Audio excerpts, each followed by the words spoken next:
By the end of today's episode, you'll know all about how to deal with audition nerves, especially when it comes to cold reading. Welcome to the Actor's Career Compass, where we help aspiring screen actors find high-quality auditions, sign with great agents, and book major roles in legit productions. I'm your host, Martin Benson, and today I interview Tom Brooks, an expert acting coach who specializes in helping actors deal with nervousness, cold readings, and audition prep. He also works with actors who have dyslexia to help them build confidence and perform better in auditions and on set. Hey everybody, so I am very excited to have Tom Brooks here, who is an expert acting coach. Tom Brooks' first job as an equity actor was at the Kennedy Center in DC, where he performed all four male roles in the longest running non-musical play in American theater history. That was Sheer Madness in the early 1990s, when Tom's acting career hit a pivotal moment. He started helping actors love the thing that most of them dread, auditioning. This past March, he was certified by the International Authority for Professional Coaching and Mentoring and is now a passionate and dedicated actor coach. Thank you so much for being here, Tom. Hey, Martin. So I'm excited. And just for anybody listening, if I do cough a little bit, I am slightly getting over a sickness, so I apologize for any weirdness in my voice. But Tom, can you tell us a little bit more about yourself? Yeah, sure. Thank you again. It's really great to be on Actors Career Compass. Really appreciate being here. Although here is relative, I live in the hills of West Virginia, beautiful Berkeley Springs. And yesterday I was talking about my acting origin story to a friend because he asked me how I got started in acting, and as you just asked me to tell you a little about me, I realized what I told him was wrong. I was telling him that I got into acting to survive grade school, but the light bulb moment for me, I was about 3 or 4 in a motel room at a beach in Florida, and my with my mom and dad and my 2 older sisters, and this is so weird. I put a long sofa cushion on the floor, and I would stand at one end, and I would say, "This is a skeleton falling," and I would fall forward flat like a board and go ah on the way down, and then my mom got me a washcloth, like a damp washcloth, and I put it on my head, like long hair, and I would say, "Here's a lady falling," ah, and I do the same thing, and I kept doing that with different characters. So I think I really why I became an actor is because my sisters, my mom, and my dad all laughed when I did that. So that reward, that connecting with my family through laughter at my antics is, I'm pretty sure, really why I became an actor. But anyway, so well, thanks a lot. Good to be here. Thank you. Interesting story of how you got interested and started in acting. And what's funny Yeah. is it made me think of another super famous name that I'm sure most people listening to this have heard of and how he got started in acting. The director Steven Spielberg used to just love to scare his sisters, and just he would jump out and go boo, and he loved getting the reactions out of them, and then got into doing like these creepy story things and just would tell these horror stories, and then he wanted to direct film. So we've all got interesting stories. Mine started from playing video games, believe it or not, and just loving James Bond. And that's cool though. So I appreciate you sharing a little bit about yourself. Now, let's talk a bit about the coaching aspect and how you work with actors. My question here is, there's a lot of actors who do fear cold reading. And from what I understand, you help people with that in the auditioning process. And so actors, they may deal with dyslexia, as we had talked about previously, and some have just extreme anxiety around performing their lines in general in front of people. So my question is, what are some mental shifts or things that, like, if they knew or thought about from a different perspective, maybe that might help them feel more at ease?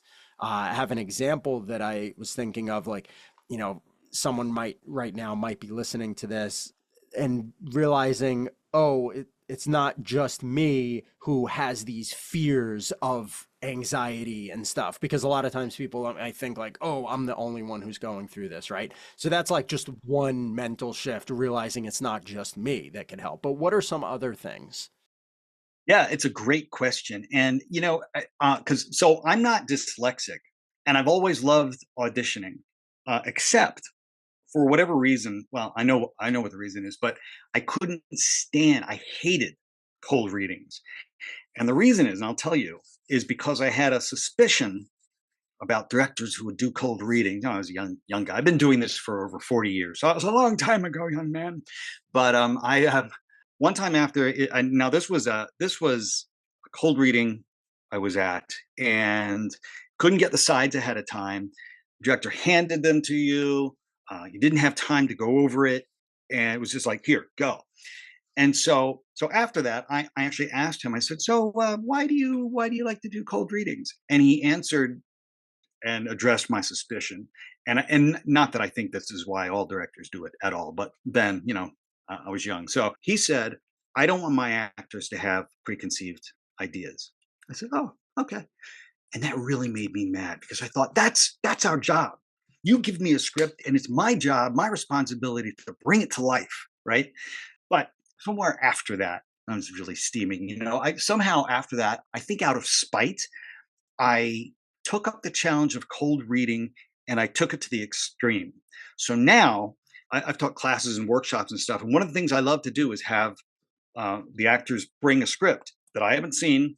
And if I recognize that I won't do it, but they pick me and a partner. They say, "You're playing the role of so and so. Start," without any kind of, because cold readings, as you know, are hardly ever like that. Normally, you have the sides ahead of time. You at least get a few minutes with it, but without even looking, I go and just we start. And the comments that I get, Martin, it's so cool. It's like, "How do you make the script disappear? I forgot you were reading. I didn't even know you were reading. How do you do that? How did you know when to move?" And all that stuff. So now, oddly enough, cold reading is my very favorite kind of audition because to me it's a thrill.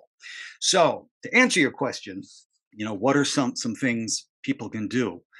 The best thing to get beyond the fear is to switch up the focus. So, for let's say somebody who has a fear of reading aloud, and I'll just digress again for a moment because as I got my certification for coaching, it's funny because no one ever told me that I would be teaching because as a young actor, which you probably heard this, all I want to do is act. As a matter of fact, one of your recent guests, I think earlier in the month, Tracy Lauren, Hmm. she was awesome. She mentioned actors who pigeonhole themselves. It's like, all I want to do is act. That's exactly what I did. But anyway, so you sell yourself short when you do that, which was pretty much Tracy's point. She was dynamite. But someone asked me, so what kind of actor would be afraid to read out loud, or have like a fear about it? You're an actor. And they said, "What would that be? Dyslexic actors?" And that got me thinking. I thought, "Oh," and I actually, Martin, tell you the truth, I got a little scared about it, concerned about it. It's like I'm not a doctor. I can't, how can I help dyslexic actors? But then I started realizing something, and I didn't know that Tom Cruise until that moment. And this was like earlier in the year. I didn't know that he was dyslexic. So Tom Cruise started acting when he was a very young man, and back then, I don't think they labeled it dyslexia.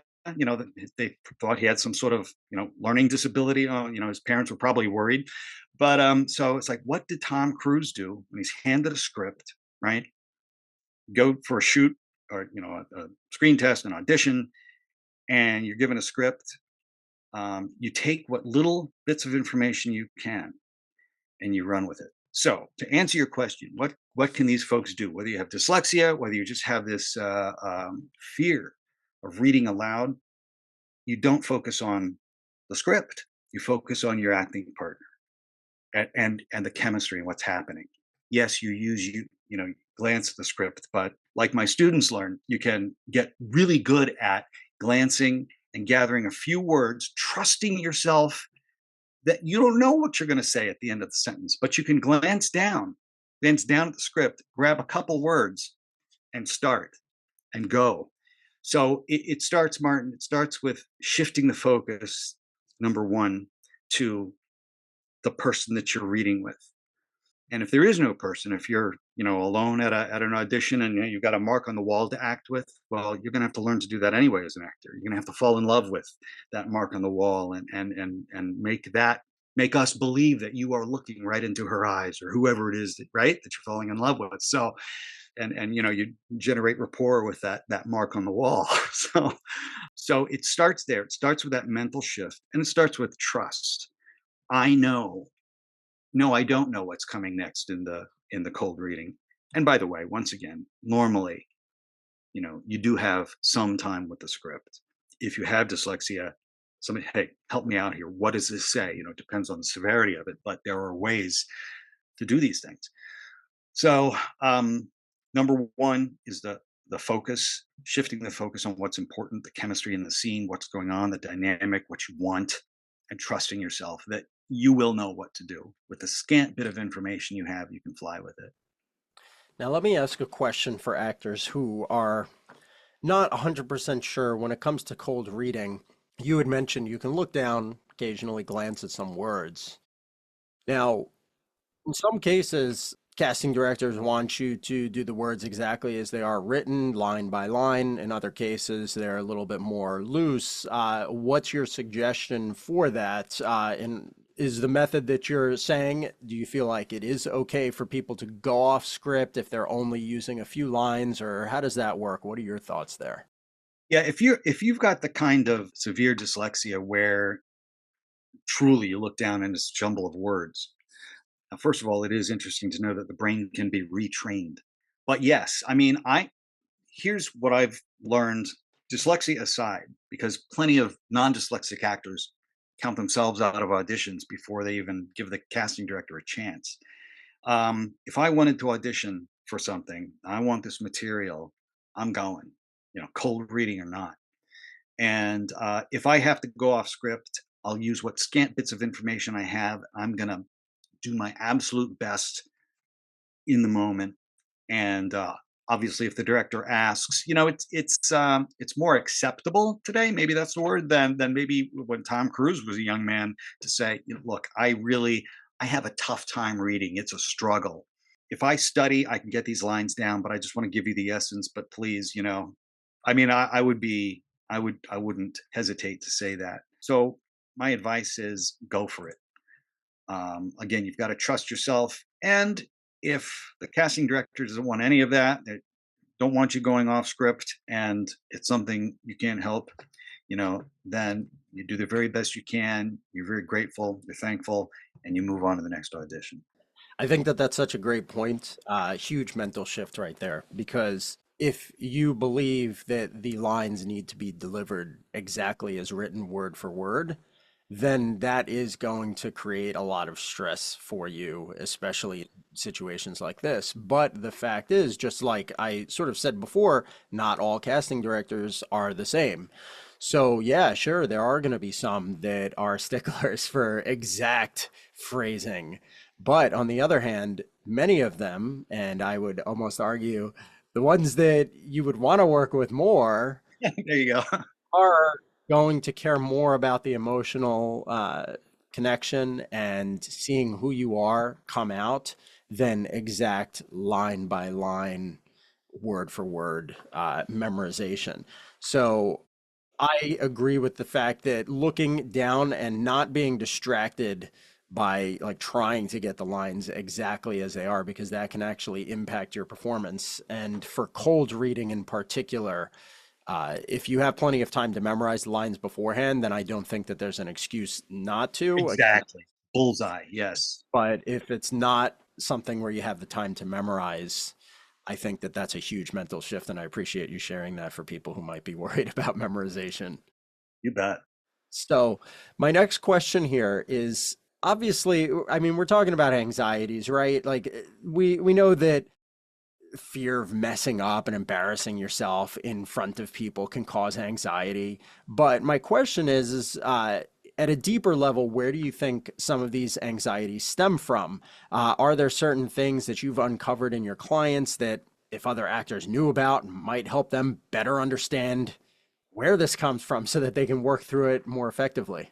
Yeah, absolutely. I guess not surprisingly, a lot of it comes from youth. I mean, look, the stories about people who stutter and they take acting classes to overcome it.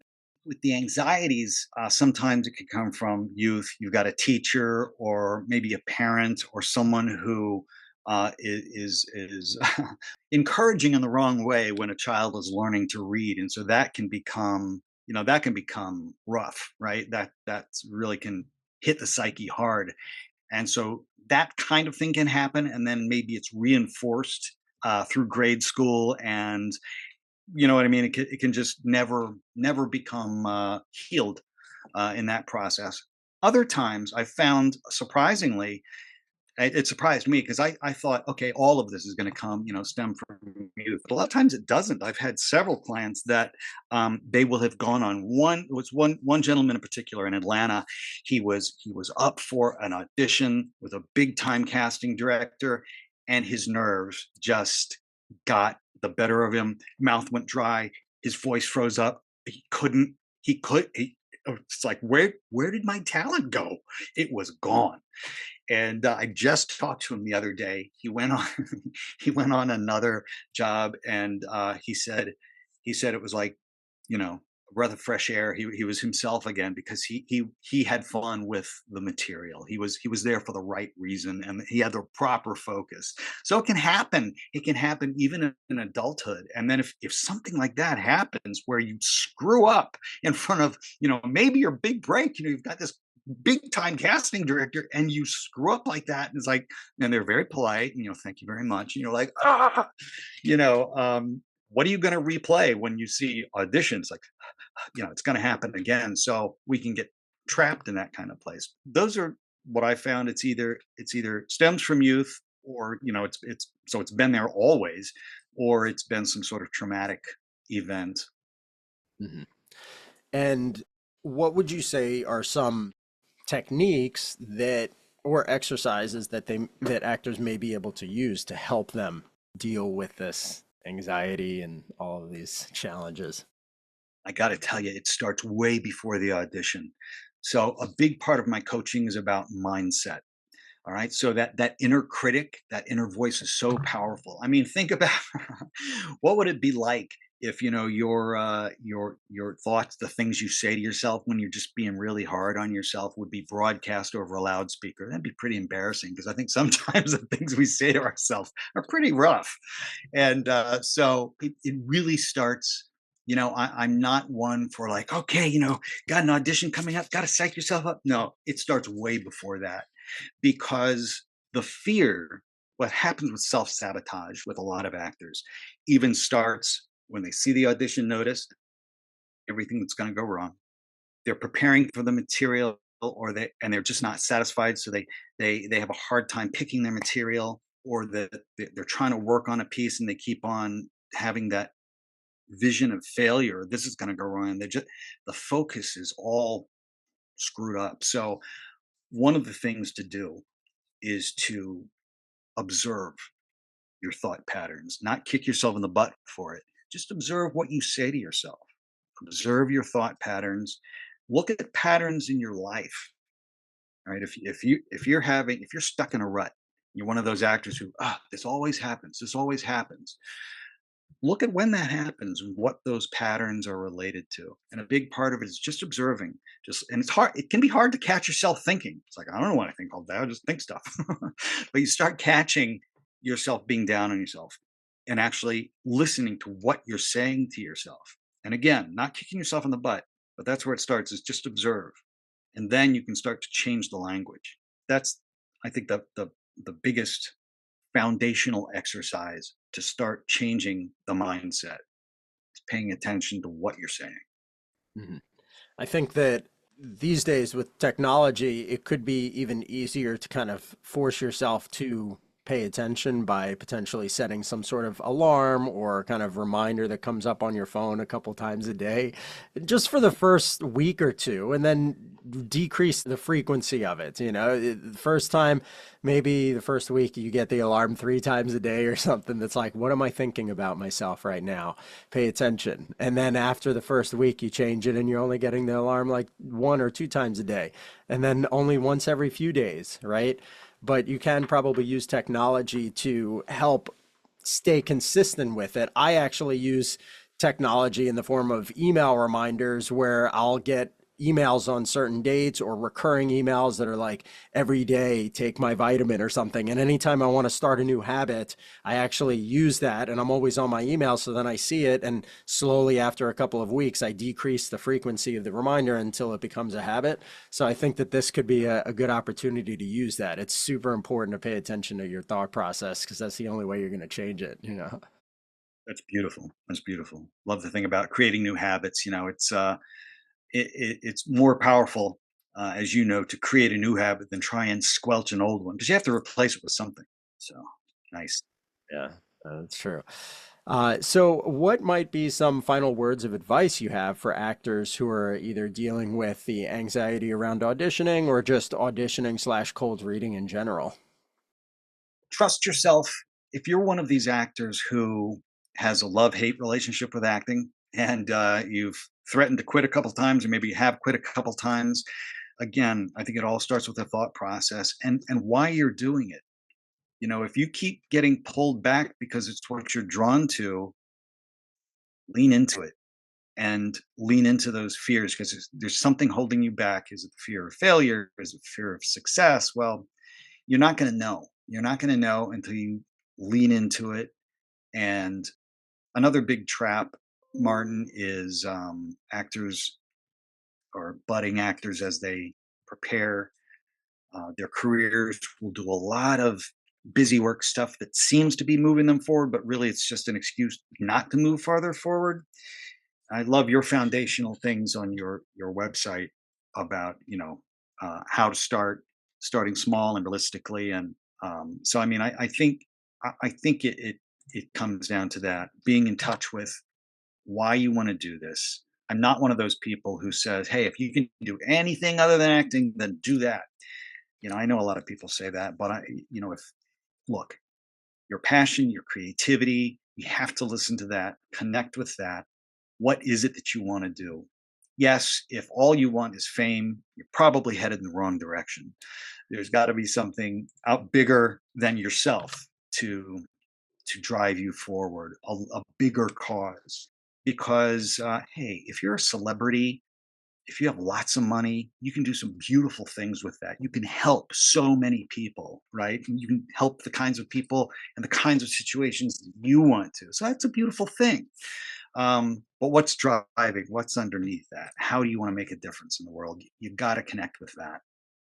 It's so funny because what you're saying is an exact alignment. I was just re-watching a video from one of my courses called A Brand You're Proud Of, and it's a video about what I call your passion brand. So I have this concept that I teach the 3 levels of branding. Level 1 is your type, so that's your physicality, what kind of characters can you play. Level 2 is your brand, so that's when you combine your physicality with your personality. So what makes you, like, if you can play police officers, but you're also really funny, for example, you're the funny cop, right? But then level 3 is your passion brand, and that is what I essentially call, I mean, basically what it is your deeper reason for acting that is beyond just yourself. And so for example, it's, let's say I want to inspire other people to be more empathetic and connect with each other.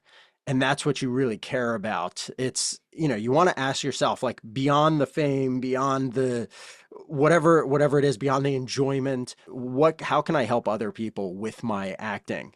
And when you get clear with that, then you suddenly, as you're saying, you have a much deeper reason for doing all the things that you do. And the auditions that you're going to, and all the nervousness and all the things that you're dealing with, just it feels insignificant compared to the much bigger goal that you're pursuing. You're like, I'm doing this to help all these other people around here. So even if I screw up on this audition, I don't care because I'm still succeeding in my deeper purpose. Yeah. And so, like, what you said is exact alignment with that. And I love it. And it's so important to help people feel more at ease. If you just close your eyes before auditions and you kind of remind yourself of that purpose and this is what I'm going for, and you just let yourself sit in that for a moment. And then you open, you just feel way more comfortable and at ease, and all that nervousness disappears.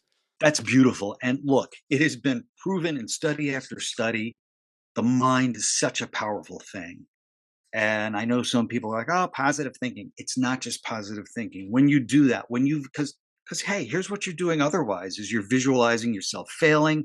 You okay, so that stuff. I mean, it's easy to go into the negative, right? So to see yourself succeeding, to see how others react to you in your mind's eye, hey, that was really good. That is so healthy.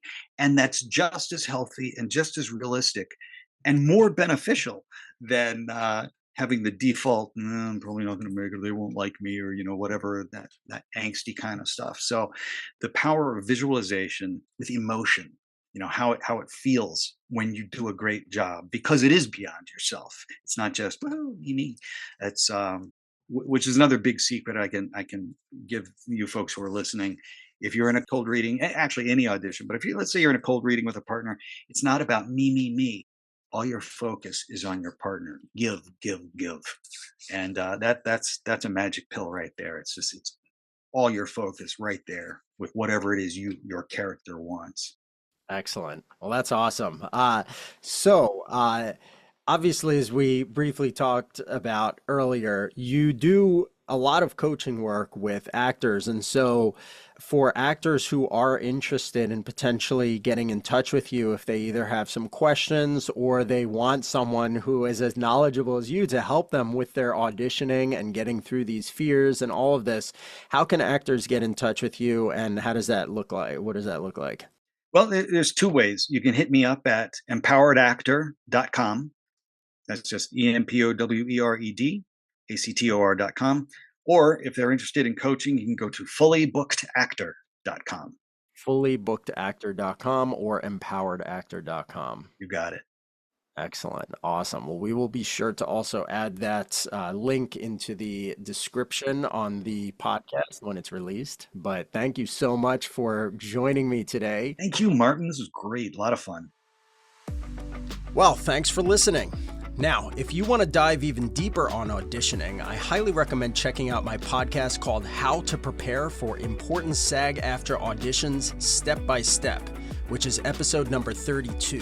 I promise you'll learn a ton and have a much better understanding of the steps to take to not only prepare properly, but also avoid overwhelming yourself by over-preparing. Check it out, again, episode number 32, How to Prepare for Important SAG-AFTRA Auditions Step by Step on the Actor's Career Compass. Finally, if you'd like to get some personalized advice, let's hop on a quick Zoom call. I'd love to take a look at where you are, what you're struggling with, and help you figure out the best next steps to take. We can see if one of my one-to-one coaching programs might be a right fit for you. Whenever you're ready, just visit martinbenson.com to set it up. I'd love to meet with you. Thanks so much, and I'll see you soon.